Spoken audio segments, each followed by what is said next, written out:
Now that the last window of opportunity to cancel your seat in 2025 COMEDK Engineering is closed, it can be assumed that most of you who are part of the counseling now are serious about getting a seat through COMEDK and would want to join that seat, because there's no going back after you've reached round 4 and you are being allotted a seat. You have to take up that seat, except for a few of you who have moved to round 4 without getting any seat in rounds 1 and 3. Only those candidates have the option to reject and withdraw. So at this stage, if COMEDK is your only option, you need to take round 4 very, very seriously, because it can mean the difference between getting a seat that you'd like versus being forced to join a seat that you do not like, or even not getting a seat. So I would urge all of you to spend time on your round 4 choice list that you're going to fill. Spend enough time on each of those options. In this video, I'd like to talk about 2 fallacies or 2 misconceptions which could come in the way of optimizing your list. Fallacy number 1 or misconception number 1: there are so many people ahead of me. Now let me illustrate this with an example. Let's say you have a rank of 15,000. Now numbers play tricks on our brain. Whenever we think of 15,000 rank, we tend to think that there are 14,999 people ahead of me. Yes, it's true that 14,999 people have got ranks above you, but how many of those are really participating? Many thousands and thousands of people among those are not participating, right? Let me give another example which will make this very clear. COMEDK has about 25,000 seats, right? And if you look at the cutoffs, they go beyond 1 lakh. If there were only so many candidates as seats, then the cutoff shouldn't have gone beyond, let's say, 25,000. So it's obvious that there are chunks of people missing from between. Missing as in these people are not participating, or they have exited the round early on. So do not think of your rank as your number in the queue. It is a relative number, yes, but it is not an absolute number. You really do not know your absolute number in the queue. Of course, it can be estimated through an indirect method, but let's not go into that as of now.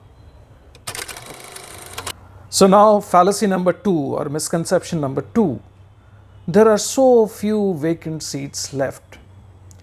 Now I remember after the round 3 seat allotment, when this vacant seat matrix was released, so many people panicked, saying, oh, there are virtually no seats left in the top colleges, what's the point in participating in further rounds, etc.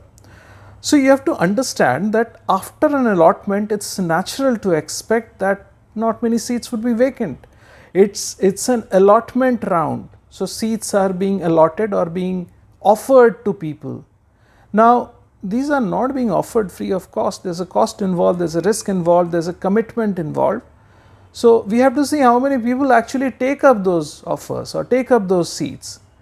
So the seats that would eventually become vacant before the next round would obviously be more than that were available after an allotment round. When I am recording this video, the final available seat matrix before round 4 is not published, but maybe by the time you see this video that would be published, and you would see that there are some number of seats that are available that are vacant at the beginning of round 4, right? So seats would be vacant. That is number 1. Number 2, also in this fallacy, is what I call the cascading effect. Now when you look at a certain seat, let's say you are looking for example's sake, let's say you are looking for mechanical engineering at a certain college, let's say the Anand Sagar College of Engineering, DSC, and you look at that matrix example sake, matrix and see there are probably no seats available or very few seats available. Should you think that, okay, there's no chance for me? No.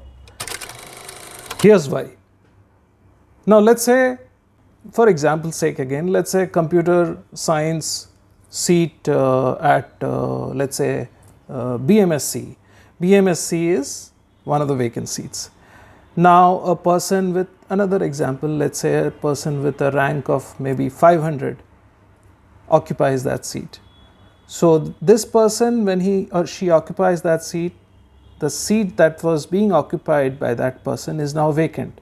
So another person from, let's say, a rank of 780 moves into that place and again vacating that seat. So this cascading effect goes on, it carries on, till the end of the allotment. So the moment a seat is getting filled up at a level, there is a cascading effect below that level. This is something you have to understand, that even if at the beginning of the round a certain seat that you like is not vacant, there are chances that seat could become vacant in the course of the round. So what's the way to maximize your chances of getting the best seat possible with your rank?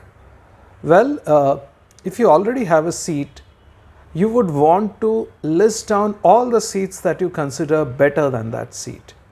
And I would suggest that you go right up to the top. Don't hold yourself back thinking, this seat may not be available with my rank.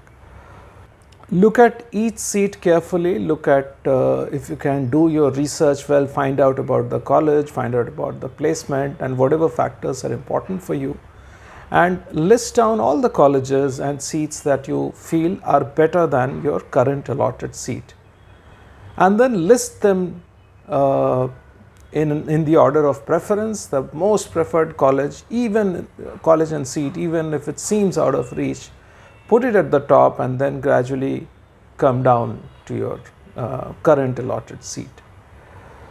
If you do not have a seat, it's all the more important that you look at your list very, very carefully, because if you are dependent on COMEDK for admission, then it's very important that you get a seat and you get a seat that you like. So besides doing whatever I just mentioned, you might want to look at the bottom end of the list also. Expand your list at the bottom also. Include at least 2 options that you are sure to get. Of course, you do your research on each of the seats and the colleges to ensure that each seat is one that you'd like to join if allotted. Do not include anything that you won't like to join. At the same time, you expand your list at the top as well as at the bottom. One way to make sure that you would at least end up with one seat is maybe look at last year's cutoff, and for instance, let's say your rank is 30,000. You can multiply 30,000 by 1.5, which is 45,000, and look at what seats were available up to 45,000 cutoff last year, and maybe you would want to include 1 or 2 seats from that region, the 45,000 region. This will increase your chances of getting a seat. Now that we've looked at what to do, let's look at what not to do at this stage. Well, I think at this stage there's no point speculating on cutoffs for various seats and branches and colleges, because that's not going to help you at this stage. You need to list down your choices very, very carefully and focus on that. That's the most important thing to do. So I wish you all the very best, and one more important thing, if fee is an important criterion for you, take a look at the fee of the individual seats that you're putting in your choice list.